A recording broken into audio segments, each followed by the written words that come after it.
மரபின் வேர்பார்த்தவர், புதுமையின் மலர் கண்டவர், விளிதிற்கிணையா ஆலமரமாய் விருந்திருப்பவர், சிறப்பு விருந்தினர் டாக்டர் டி விஸ்வநாதன் ஐயா அவர்களை சிறப்புரையாற்ற அன்புடன் அழைக்கிறேன்.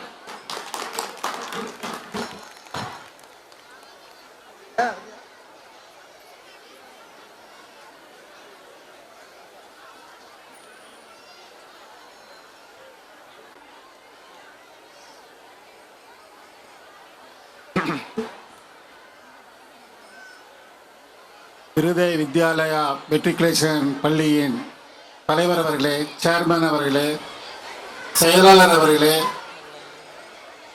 போர்ட் ஆஃப் டைரக்டர்ஸ் அவர்களே, பள்ளியின் முதல்வர் அவர்களே, ஆசிரியர் பெருமக்களே, இந்த 7ஆம் ஆண்டு விழாவிற்கு மிக சிறப்பாக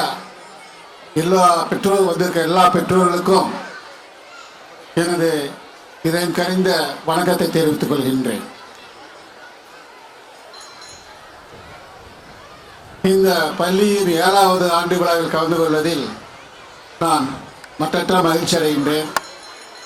அந்த வாய்ப்பை எனக்கு கொடுத்த இந்த பள்ளியின் நிர்வாகிகளுக்கு எனது மனமார்ந்த நன்றியையும் வாழ்த்துக்களையும் பாராட்டுதல்களையும் தெரிவித்துக் கொள்கின்றேன். பள்ளி ஆரம்பித்து 7 ஆண்டுகள் முடிந்துவிட்டன. நல்ல வளர்ச்சி சிறப்பாக செயல்பட்டு கொண்டிருக்கின்றது. இங்கு ஒவ்வொரு பெற்றோர்களும் கனவுகளை தாங்கி இங்கு வந்திருக்கின்றீர்கள். உங்கள் குழந்தைகளுடைய நிகழ்ச்சிகளை மட்டுமல்ல, இந்த பள்ளி எந்த அளவுக்கு வளர்ந்திருக்கின்றது, இனி எப்படி அவர்கள் திட்டமிட்டு வளர இருக்கிறார்கள் என்பதை பார்ப்பதற்காக வந்திருக்கின்றீர்கள். இந்த பள்ளியின் நிர்வாகிகளிடம் பேசிய போது அவர்கள் பல திட்டங்களை வைத்திருக்கின்றார்கள். இந்த பள்ளி மிக சிறப்பாக செயல்பட வேண்டும் என்று அவர்கள் அனைவரும் மிக கடினமாக உழைத்துக் கொண்டிருக்கின்றார்கள். அதை பார்க்கும்பொழுது நான் மிகவும் மகிழ்ச்சி அடைகின்றேன். எனது இந்த 7ஆம் ஆண்டு விழாவில் ஆசிரியர்களுக்கும் மாணவர்களுக்கும் நிர்வாகிகளுக்கும் பெற்றோர்களுக்கும் எனது வாழ்த்துக்களை தெரிவித்துக் கொள்வதில் நான் மகிழ்ச்சி அடைகின்றேன். சாதாரணமாக ஆண்டு விழா என்பது ஒரு கலை நிகழ்ச்சிகள் மட்டுமல்ல. நாம் கடந்த ஆண்டில் எந்த அளவிற்கு நாம் முன்னேறி இருக்கின்றோம், செயல்பட்டு இருக்கின்றோம், என்னென்ன வெற்றிகளை பெற்றிருக்கின்றோம், என்னென்ன குறைகள் இருக்கின்றன என்பதை சுட்டிக்காட்டி அதிலிருந்து அடுத்த ஆண்டிற்கு நாம் எந்த அளவிற்கு வெற்றி பெற வேண்டும், என்ன செயல்களை நாம் புதுமையாக செயல்படுத்த வேண்டும் என்றெல்லாம் முடிவு செய்ய வேண்டிய நாள் இந்த ஆண்டு விழா. உண்மையிலே இந்த குழந்தைகள் பட்டம் வாங்குவதை நாம் பார்க்கும்பொழுது ஒரு மெய்சில் இருக்கின்றது. அவர்களுக்கு அது அந்த ட்ரெஸ் என்ன என்று தெரியாது. இது போன்ற ஒரு பட்டம் வாங்குவதற்கு நாம் எல்லாம் குறைந்தது 23 ஆண்டுகளாவது ஆக வேண்டும். அதன் பிறகுதான் நமக்கு பட்டம் கிடைக்கும். ஆனால் இப்பொழுது 4-5 ஆண்டுகளிலேயே அவர்களுக்கு நாம் பட்டம் என்கின்ற ஒரு மோட்டிவேஷன், ஊக்கத்தை நாம் கொடுக்கின்றோம். அதற்காக இந்த கல்லூரி இந்த ஆர்கனைசர்ஸை நான் பாராட்ட கடமைப்பட்டிருக்கின்றேன். ஒவ்வொரு மாணவனுடைய வாழ்க்கையிலும் அவன் வெற்றியை நோக்கி செல்ல வேண்டும் என்றால் 3 பேர் காரணம். பெற்றோர்கள் is the first teachers for the children at home. இரண்டாவது ஆசிரியர்கள், they are the second teachers for the children and first teachers in the school. மூன்றாவது பள்ளியின் நிர்வாகிகள். இவர்கள் 3 பேரும் ஒருங்கிணைந்து செயல்பட்டால் மட்டுமே குழந்தைகளின் கல்வியில் வெற்றியடைய முடியும். இது ஒரு நல்ல சூழ்நிலையில் இந்த பள்ளிக்கூடம் அமைந்திருக்கின்றது. விளக்கேற்றும் போது முடியல.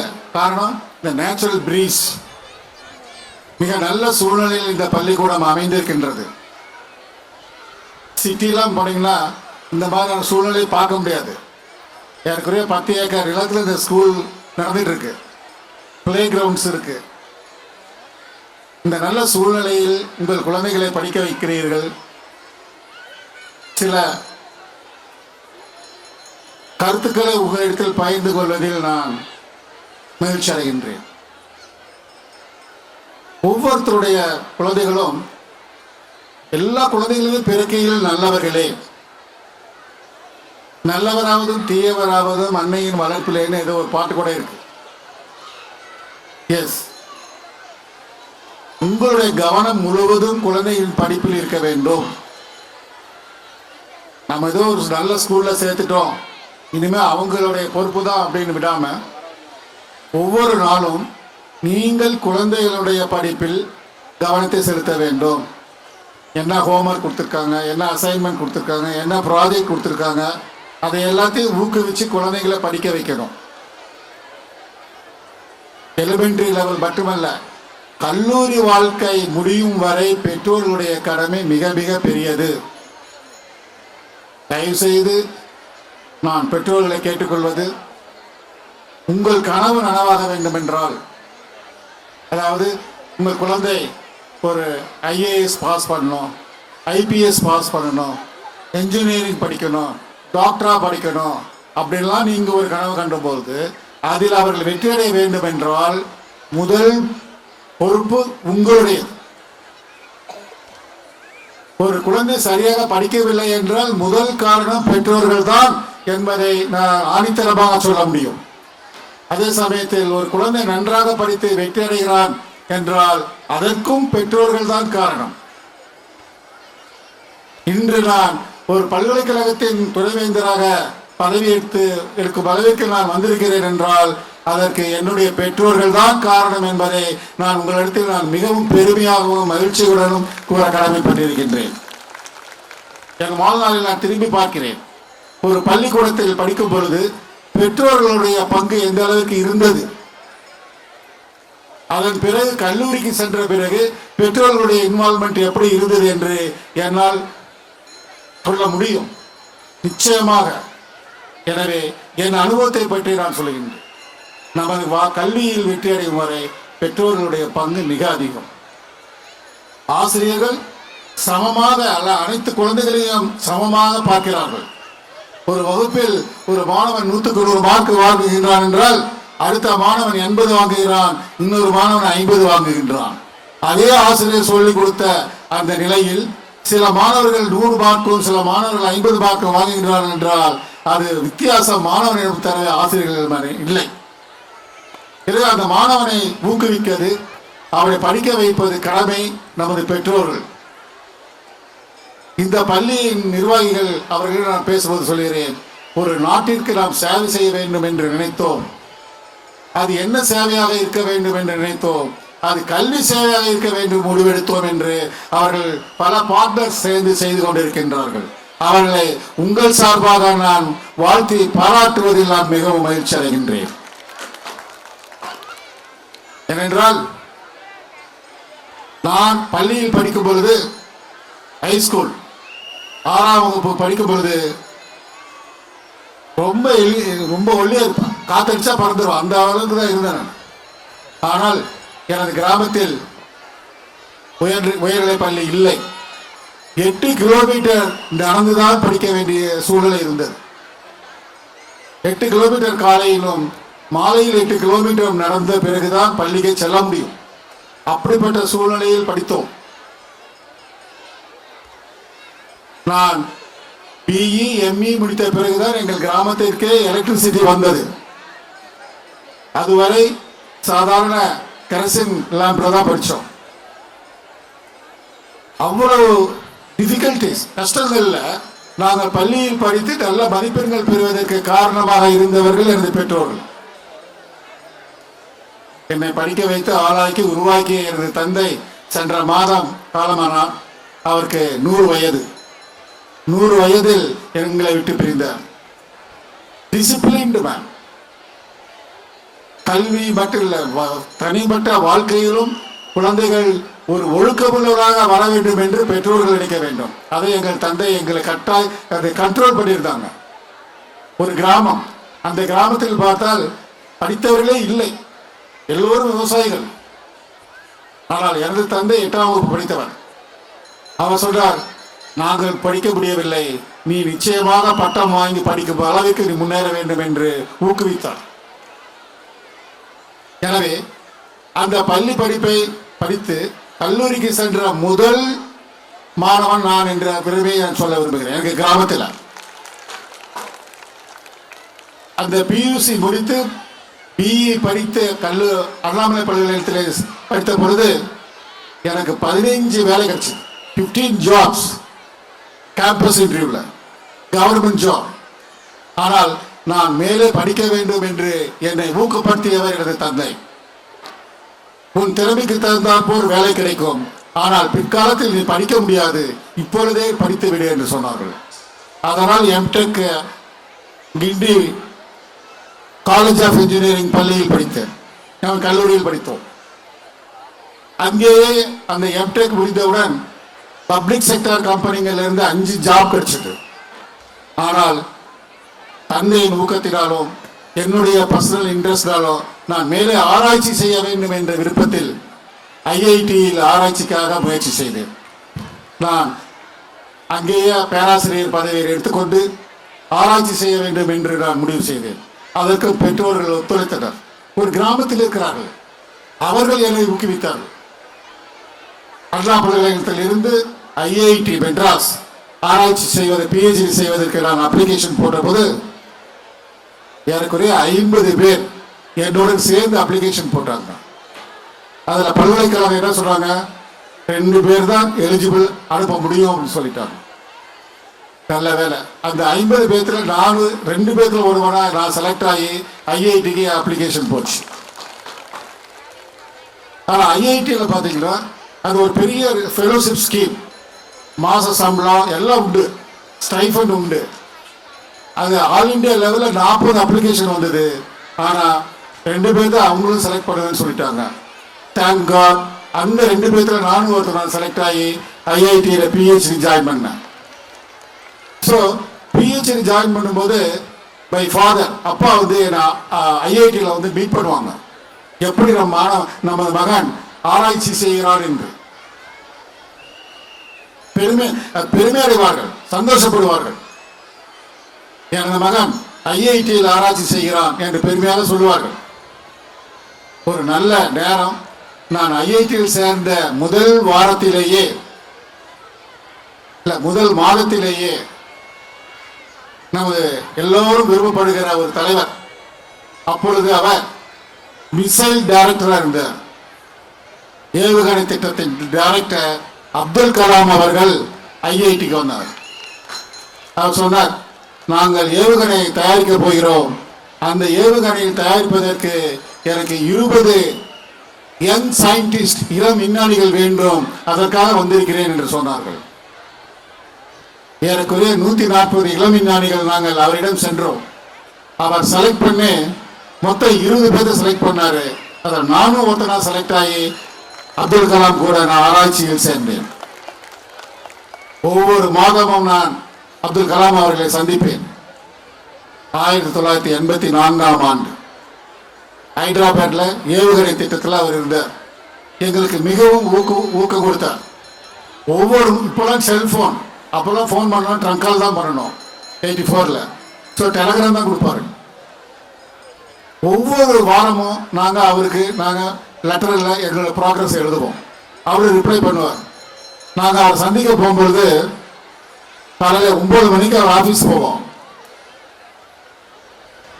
அவர் செக்ரட்டரி என்ன சொல்லுவாங்க, அப்துல் கலாம் சார் வந்து இன்னைக்கு நைட்டு 9 மணிக்கு தான் ஃப்ரீயாக இருக்கார், அது வரைக்கும் பிஸி, இல்லைன்னா நாளைக்கு 4 மணிக்கு தான் ஃப்ரீயாக இருக்காரு, இன்னைக்கு எப்போ மீட் பண்ணுறீங்கன்னு கேட்பாங்க. நாங்கள் 9 மணிக்கு இருந்து பார்க்குறோம்னு சொல்லி இரவு 9 மணிக்கெல்லாம் அவர் கூட சந்திச்சிருக்கோம். அவர் கொடுத்த அந்த திட்டத்தை 3 வருஷத்தில் முடிக்கணும்னு சொன்னார். நாங்கள் கடுமையாக உழைத்தோம், டே அண்ட் நைட் ஆராய்ச்சியில் இறங்கினோம். 2.5 ஆண்டுகளிலேயே அவர் கொடுத்த திட்டத்தை வெற்றிகரமாக செய்து அவரிடம் நான் சமர்ப்பித்தோம். நண்பர்களே, அன்று செய்த அந்த டெக்னாலஜி பல ஆயிரக்கணக்கான கோடி ரூபாயை இந்தியாவிற்கு மிச்சம் செய்தது. அந்த மாதிரி ஒரு தொழில்நுட்பத்தை நாங்கள் உருவாக்கினோம். சென்ற மாதம் நான் அந்த டிஆர்டிஎல் லேபுக்கு சென்றத பொழுது பார்க்கிறேன், 86 நான் கொடுத்த அந்த காம்போனன்ட்ஸ் இன்றும் அனைத்து ஏவுகணைகளிலும் ராக்கெட்டுகளிலும் மிக சிறப்பாக செயல்படுகிறது என்பதை நான் மகிழ்ச்சியுடன் உங்களிடம் சொல்ல கடமைப்பட்டிருக்கின்றேன். So we have to produce, உங்கள் குழந்தைகள் எந்த அளவிற்கு எதிர்காலத்தில் செயல்பட வேண்டும் என்று நீங்கள் கனவு காண வேண்டும். நான் இங்கு இருக்கும் ஆசிரியர்களிடம் நான் கேட்டுக்கொள்கிறேன், நமது தலையாய கடமை, முதல் கடமை, நம் குழந்தைகளை விஞ்ஞானிகளாக உருவாக்க வேண்டும். To motivate the children to become a scientist. அதை உங்கள் மனதிலும் வைத்துக் கொள்ளுங்கள், ஆராய்ச்சி செய்யுங்கள். இன்று அமெரிக்கா, ரஷ்யா, சீனா, ஜப்பான், ஜெர்மனி போன்ற நாடுகள் எல்லாம் முன்னேறி இருக்கிறார்கள் என்றால் அவர்கள் ஆராய்ச்சியில் சிறந்து விளங்கியதன் காரணமாகத்தான் இன்று முன்னிலையில் இருக்கின்றார்கள். அமெரிக்காவில் 36 கோடி மக்கள் இருக்கின்றார்கள், 3 கோடி விஞ்ஞானிகள் இருக்கின்றார்கள். இந்தியாவில் 140 கோடி மக்கள் இருக்கின்றோம், ஆனால் 2 லட்சம் விஞ்ஞானிகள் மட்டுமே இருக்கின்றோம். எனவே அன்பு நண்பர்களே, நான் கேட்டுக்கொள்வது முதல் கேள்வி, முதல் வேண்டுகோள், உங்கள் குழந்தைகளை ஆராய்ச்சியாளராக, ஒரு விஞ்ஞானியாக நீங்கள் உருவாக்க வேண்டும் என்ற ஒரு நம்பிக்கையை உங்கள் மனதில் வையுங்கள். நம்ம குழந்தை அந்த அளவுக்கு இன்டெலிஜென்ட் எல்லாம் இல்லைன்னு நினைக்காதீங்க. All children are so bright. விளையும் பையன் முளையிலேயே தெரியும் என்று சொல்வார்கள். இந்த குழந்தைகளை பார்க்கும் பொழுது நானும் என் குருவும் கண்ட கனவு நிச்சயமாக நிறைவேறும். இந்த நாடு ஒரு முன்னேறிய நாடாக வர வேண்டும் என்றால் அது இந்த இளைஞர்கள் கையில் தான் இருக்கின்றது. இந்த முயற்சிகளை தயவு செய்து டைல்யூட் பண்ணாதீங்க. அது எப்படி அச்சீவ் பண்றதுக்கு சொல்யூஷன் தரேன். கனவு மட்டும் இருந்தால் போராது, அந்த கனவில் நாம் வெற்றி பெற வேண்டும். அதற்கான வழிமுறைகளை நாங்கள் சொல்ல தயாராக இருக்கின்றோம். இன்று நீங்கள் ஒரு விழா கோலம் பூண்டு வந்திருக்கின்றீர்கள். அனைத்து செய்திகளையும் என்னால் உங்களிடத்தில் சொல்ல முடியவில்லை என்றாலும் நீங்கள் எப்பொழுது என்னை அழைத்தாலும் நான் இங்கு வர தயாராக இருக்கின்றேன். உங்களிடத்தில் நான் பேச தயாராக இருக்கின்றேன். குழந்தைகளிடத்திலே பேச தயாராக இருக்கின்றேன். ஏனென்றால் எனது குரு அப்துல் கலாம் அவர்கள் 2 கோடி மாணவர்களை சந்தித்திருக்கிறார்கள். 2 கோடி மாணவர்களை சந்தித்திருக்கிறார்கள். ஆனால் நான் அந்த அளவிற்கு இன்னும் வரவில்லை. என்னுடைய பணியில் இதுவரை 50 லட்சம் மாணவர்களை நான் சந்தித்திருக்கிறேன் என்று பெருமையாக உங்களிடத்தில் சொல்ல முடியும். எங்கள் கனவு நமது கனவாக இருக்கட்டும், நம் அனைவரது கனவாக இருக்கட்டும். நமது நாடு முன்னேற வேண்டும் என்று எல்லோரும் நாம் நினைக்கின்றோம். நீங்கள் குடும்பத்தில் குழந்தைகளை நன்றாக படிக்க வைத்து அவர்களை வெற்றி பெற செய்தீர்களானால் ஒவ்வொரு குடும்பமும் வெற்றியில் நிற்கால் நிச்சயமாக நம்ம நாடு முன்னேறும். அனைவரும் மகிழ்ச்சியாக இருப்போம். இன்றைய சூழ்நிலையில் நல்ல முன்னேற்றத்தில் இருக்கின்றோம். கடந்த 20 ஆண்டுகளுக்கு முன்பு இருந்த பிறகும் இப்பொழுதும் எடுத்தால் நம் நாடு நல்ல முன்னேற்ற நிலையில் போய்கொண்டிருக்கின்றது. 4 மாதங்களுக்கு முன்பு இந்தியா ஒரு மிகப்பெரிய சாதனையை செய்து காட்டியது. எல்லாருக்கும் தெரியும் என்ன சாதனை அது? சப்தம் அதிகமாக வருது. சந்திராயன் 3, சந்திராயன் நிலவில் இறங்கியது. இதற்காக நமது விஞ்ஞானிகள் ஏறக்குறைய 20 ஆண்டுகளாக உழைத்தார்கள். 20 years நாம் கடுமையாக உழைத்த பிறகுதான் அந்த சந்திராயன் நிலவிலே இறங்கியது. உங்களுக்கு பார்ப்பதற்கு ஒரு சிறிய நிகழ்ச்சியாக தெரியலாம், ஆனால் நாங்கள் விஞ்ஞானிகளாக இருக்கும் பொழுது நான் 86லேயே இஸ்ரோவினுடைய விஞ்ஞானியாக நான் வந்திருக்கின்றேன். பேட்டன் வாங்கியிருக்கேன். அந்த ராக்கெட்டுடைய பாகங்களை நாங்கள் தயார் பண்ணியிருக்கோம். ஸோ அந்த சந்திராயன் எப்படி இறங்கியது, எந்த அளவிற்கு நாம் முயற்சி செய்து அமெரிக்கா, ரஷ்யா, சீனா, ஜப்பான் போன்ற நாடுகள் செய்ய முடியாத ஒரு செயலை நாம் செய்து காட்டியிருக்கின்றோம். அதுவும் நம்மால் முடியும். எனவே இப்பொழுது படிக்கும் குழந்தைகளை நாம் ஒரு விஞ்ஞானிகளாக உருவாக்க வேண்டும். அதன் பிறகு அடுத்தது விஞ்ஞானியாக வர முடியவில்லை என்றால் அடுத்தது IAS, IPS என்று நீங்கள் ட்ரைனிங் கொடுக்கலாம். அதை விட இன்னொரு வேலை, அது பசங்களுக்கு தான் பேசணும். நீங்க மனசுல வச்சுக்கோங்க, உங்க குழந்தை நிறைய சம்பாதிக்கணும், எய்தர் பாய் ஆர் கேர்ள் அப்படின்னு நீங்க நினைச்சீங்கன்னா பைலட் வேலைக்கு நீங்க ட்ரை பண்ணலாம். விமான ஓட்டு விமானியாக நீங்க ட்ரை பண்ணலாம்.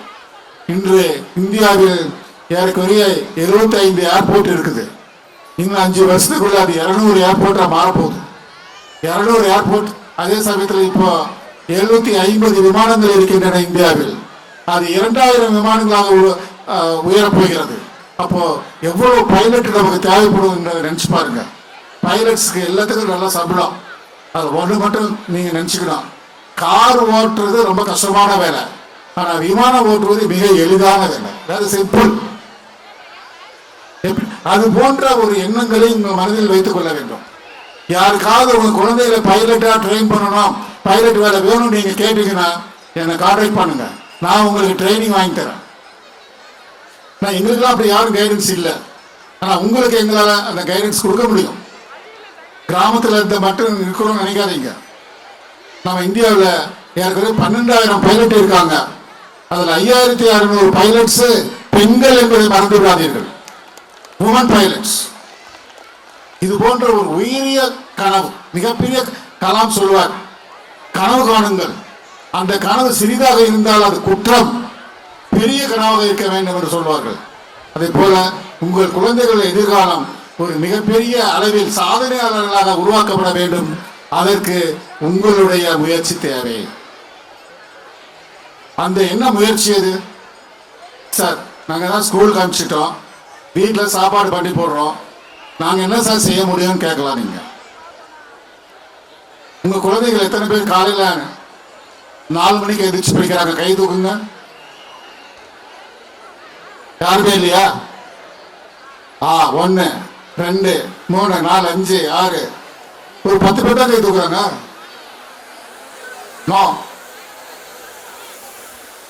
அன்பார்ந்த பெற்றோர்களே, என் அனுபவம், நான் ஸ்கூல் படிக்கும் போது ஒரு நாள் கூட 4 மணிக்கு மேல தூங்குறது இல்லை. என்னை தூங்க விட்டதே இல்லை பெற்றோர்கள். அதான் காரணம், பேரண்ட்ஸோட முயற்சி தான். மாலையில் 4 மணி நேரம் படிப்பதும் காலையில் 1 மணி நேரம் படிப்பதற்கு சமம் என்பதை நீங்கள் மறந்து விடாதீர்கள். ஒரு ஒலிம்பிக் போட்டியில போய் வெற்றி அடையணும்னா அந்த விளையாட்டு வீரர் எந்த அளவுக்கு முயற்சி செய்யணும். நீங்கள் மாநிலத்திலேயே முதல் மதிப்பெண் பெற வேண்டும், ஒரு விஞ்ஞானியாக வேண்டும், IAS பாஸ் பண்ண வேண்டும். இப்படியெல்லாம் கனவுகள் இருந்தால் குழந்தைகள் நன்றாக படிக்க வேண்டும். அனைத்து கவனம் பள்ளி படிப்பில் சேர வேண்டும். நைட்டு 9 மணிக்கெல்லாம் தூங்க வைங்க, காலையில் 4 மணிக்கு எழுப்பிவிடு. நீங்க எழுந்திருக்கணும். அது உங்களுக்குள்ள ஒரு தகராறு வரும். அப்பா எழுந்திருக்கிறதா அம்மா எழுந்திருக்கிறதா? எப்பவுமே யார் எழுந்திருப்பாங்க? அம்மா தான். அதனால mother sacrifice is a very big sacrifice, no doubt. என்னை 11ஆம் வகுப்பு படிக்கும் வரை எழுப்பியது எனது தாய் தான், அப்பா இல்லை. ஆனா நான் மீண்டும் தூங்கிய போது என்னை அடித்தவர் அப்பா. 4 மணிக்கு அம்மா எழுப்பிடுவாங்க, அரை மணி நேரம் படிச்சுட்டு கொஞ்ச நேரம் போய் தூக்கிடுவேன். அந்த நேரத்தில் வந்து என்னை அடிப்பார். அந்த அளவுக்கு கண்ட்ரோல்டா இருந்தாங்க. எனவே பெற்றோர்கள் காலையில் 4 மணிக்கு எழுந்து குழந்தைகளை படிப்பதற்கு முயற்சிகள் செய்தீர்களே ஆனால், திஸ் இஸ் நம்பர் 1. நம்பர் 2, இன்றைய குழந்தைகளுடைய கவனம் அனைத்தும் மொபைல் போன்ல போயிடுச்சு. மொபைல் போன் வாங்கி கொடுக்கலன்னா உங்களால சமாளிக்க முடியாது. வாங்கி இல்லைன்னா உங்க போன் எடுத்துப்பாங்க. இது ஒரு மிகப்பெரிய ஒரு சோதனையான காலம். மொபைல் இல்லாம நம்ம வாழ்க்கை இல்லை. ஆனா மொபைல் தான் மாணவர்களுடைய நம்பர் 1 எதிரி. இன்றைய இளைய சமுதாயம் சீரழிந்து கொண்டிருக்கிறது. சோசியல் மீடியா எப்படி மொபைலில் இருந்து குழந்தைகளை நம்ம காப்பாற்றணும், அதுதான் உங்களுடைய திறமை. நீங்க ஸ்மார்ட் போன் வேண்டாம்னா அது பையனுடைய கையிலே காட்டக்கூடாது, பிடிக்கக்கூடாது. ஸ்மால் பட்டன் போன் வச்சுக்கோங்க, அவங்க முன்னால ஆபீஸ்ல வேணா ஸ்மார்ட் போன் வச்சுக்கோங்க. Something we have to sacrifice. Mobile அல்லது ஒரு அரை மணி நேரம் அதுக்கு மேல மாணவர்கள் மொபைல்ல டைம் ஸ்பெண்ட் பண்ணக்கூடாதுன்னு நீங்க முடிவு பண்ணணும். இன்னைக்கு சூழ்நிலையில் 8 to 10 மணி நேரம் குழந்தைகள் வந்து சோசியல் மீடியாவில் டயத்தை வேஸ்ட் பண்ணிட்டு இருக்காங்க. அடுத்தது, இன்றைய இளைய சமுதாயம் சீரழிந்து கொண்டிருப்பது,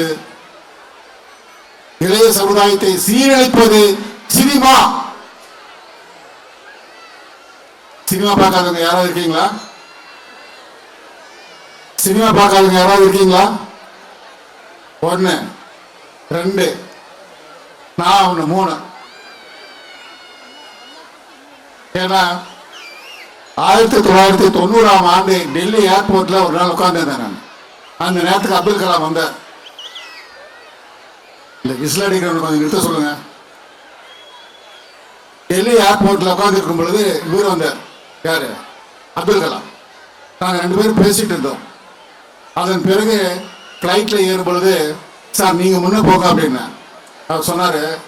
நான் முன்னுக்கு போய் பல வருஷம் ஆயிடுச்சு, இனிமே முன்னுக்கு போக வேண்டியது நீதான் அப்படின்னு சொல்லி என் முதுகு தட்டி அவர் என்னை மேலே தூக்கி விட்டார்.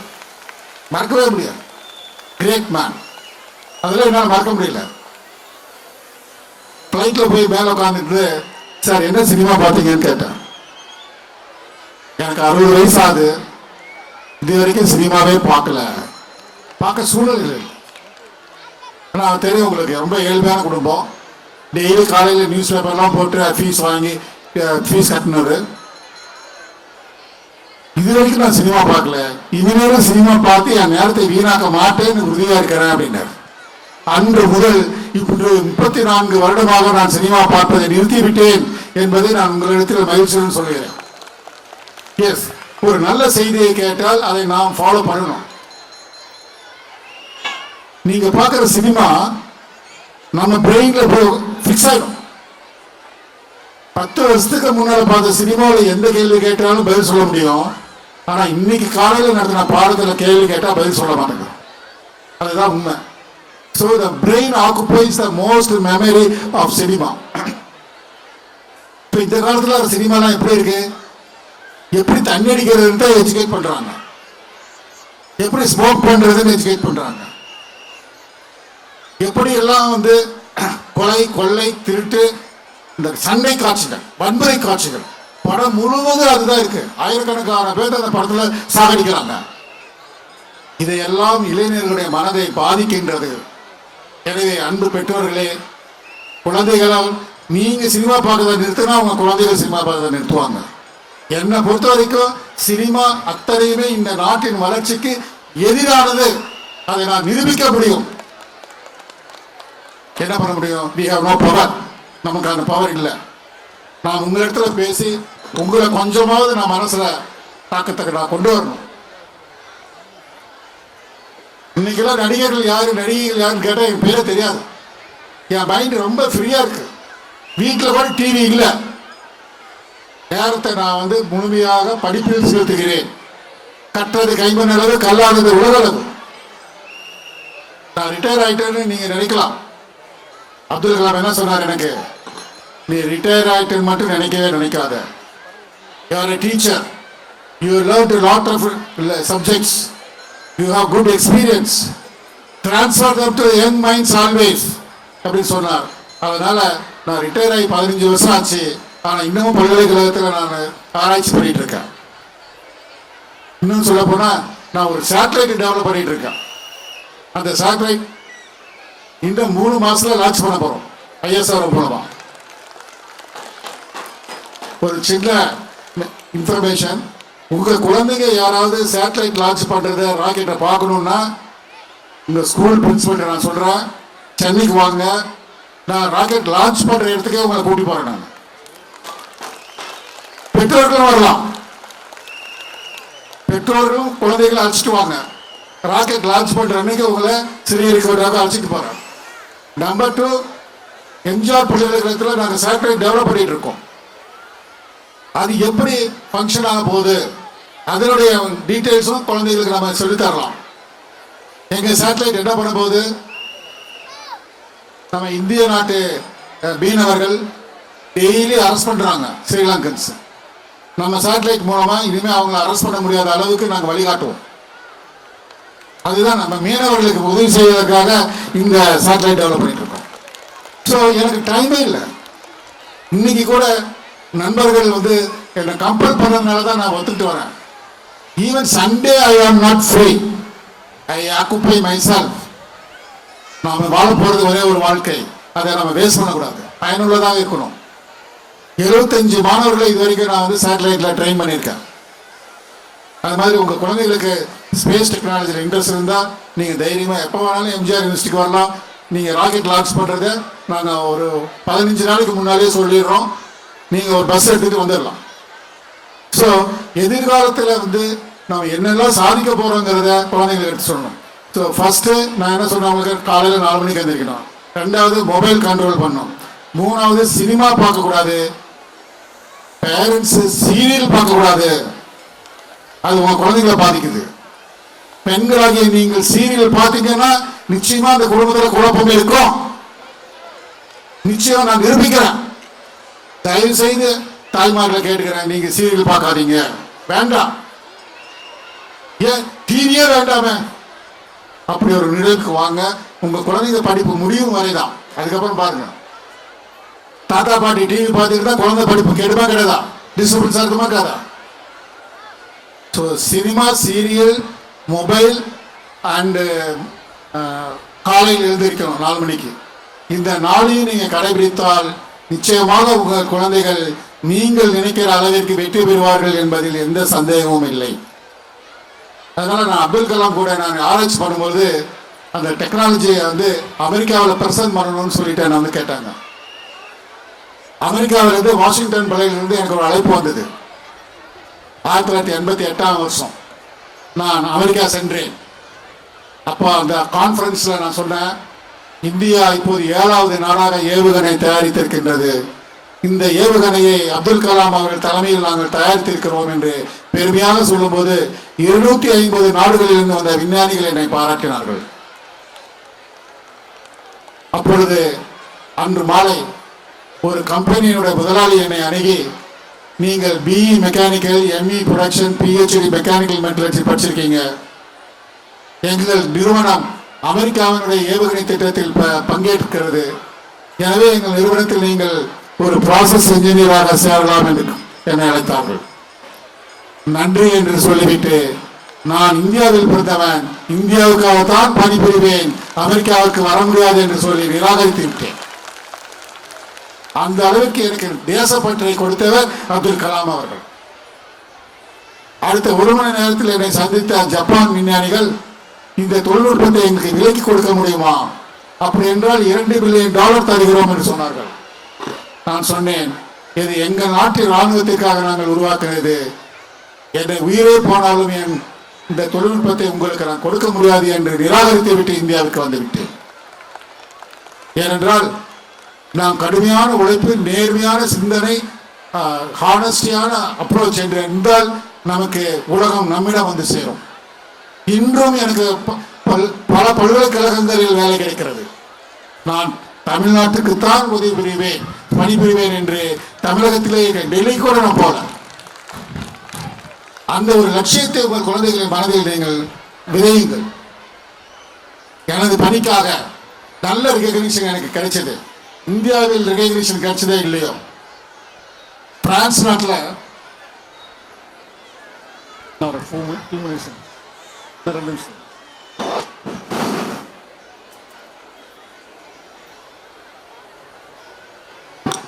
1808ஆம் ஆண்டு 220 வருஷத்துக்கு முன்னால பிரான்ஸை ஆண்டு கொண்டிருந்த நெப்போலியன் எம்பரர் என்ன செஞ்சாரு, பிரான்ஸ் நாட்டினுடைய விஞ்ஞானிகளையும் பேராசிரியர்களையும் ஊக்குவிக்கும் வகையாக ஒரு மிகப்பெரிய அவார்டை கான்ஸ்டியூட் பண்ணாரு. அந்த அவார்டு பிரான்ஸ் நாட்டு மக்களுக்கே கொடுத்துட்டு இருந்தாங்க. 1955ஆம் ஆண்டு வெளிநாட்டில் இருக்கிற விஞ்ஞானிகளுக்கும் கொடுத்தாங்க. இது நம்ம நாட்டினுடைய பாரத் ரத்னாவுக்கு சமமான விருது. 200 ஆண்டுகள் இந்தியாவிற்கு அந்த விருது வரவே இல்லை. 200வது ஆண்டு 2008ஆம் ஆண்டு இந்தியாவிற்கு வந்தது. முதலாக அந்த விருது எனக்கு கிடைத்தது என்பதை நான் பெருமையுடன் சொல்ல கடமைப்பட்டிருக்கின்றேன். ஐரோப்பா நாட்டில் உள்ள அனைத்து நாடுகளும் சேர்ந்து ஒரு கூட்டமைப்பு வைத்திருக்கின்றார்கள்.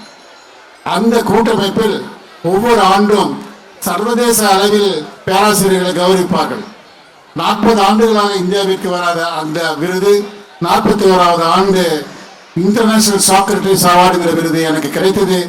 தி 2 அவார்டும் first Indian to receive the award என்று பெருமையுடன் உங்களிடத்தில் கூறிக்கொண்டு, நீங்கள் அனைவரும் இந்த பள்ளியினுடைய முயற்சிகளுக்கு வழிகாட்ட வேண்டும், உதவி புரிய வேண்டும். நீங்கள் ஒரு வருடத்திற்கு எத்தனை முறை இங்கு வர சொன்னாலும் நான் வந்து பெற்றோர்களிடமும் மாணவர்களிடமும் நான் உரையாட தயாராக இருக்கிறேன் என்று கூறி அனைவருக்கும் எனது மீண்டும் வாழ்த்துக்களையும் பாராட்டுகளையும் தெரிவித்துக் கொள்வதில் மகிழ்ச்சி அடைகிறேன். நன்றி, வணக்கம்.